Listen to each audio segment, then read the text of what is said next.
m'appelle Marie-Anaïs Le Breton, je travaille à l'Université Rennes 2 en tant qu'attachée temporaire d'enseignement et de recherche et je suis également rattachée au laboratoire Espace et Société.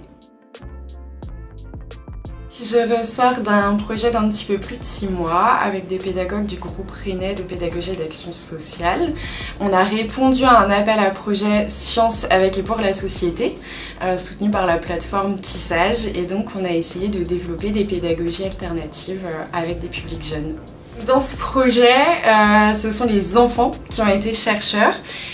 qui se sont mis en situation d'enquête à l'aide d'outils variés, des appareils photo, des carnets d'observation, mais aussi des enregistreurs sonores, et donc ils sont allés en quête des espaces du quartier, mais aussi de ses habitants, de ses commerçants.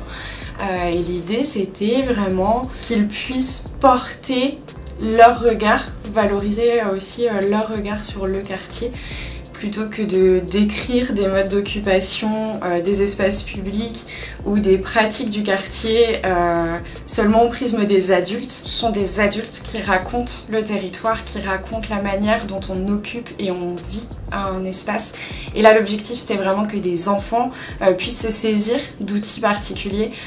pour raconter leur quartier. L'un des principaux objectifs, c'est d'avoir une recherche qui soit utile dans la compréhension de phénomènes sociaux et dans l'amélioration de situations, en particulier celle des jeunes, de ce public-là qui est bien souvent invisibilisé et dont on ne valorise pas toujours les expériences qu'ils ont du territoire. Moi, ce qui m'engage en recherche, pas seulement dans cette recherche, mais de manière générale, c'est l'envie de transformer la société, de transformer des situations qui sont problématiques, soit parce qu'elles sont jugées problématiques par une catégorie d'acteurs, soit parce qu'elles amènent des questions qu'on doit essayer de résoudre collectivement pour un meilleur vivre ensemble.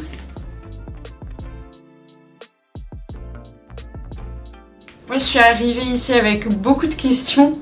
très générales, certaines issues de constats tirés du terrain, des pratiques de recherche participative. Et ce que j'ai beaucoup apprécié, c'était la mise en commun justement de ces récits-là, de questionner pas seulement la place du chercheur sur son terrain, mais aussi la place des émotions de chacun et comment on peut essayer de travailler tous ensemble.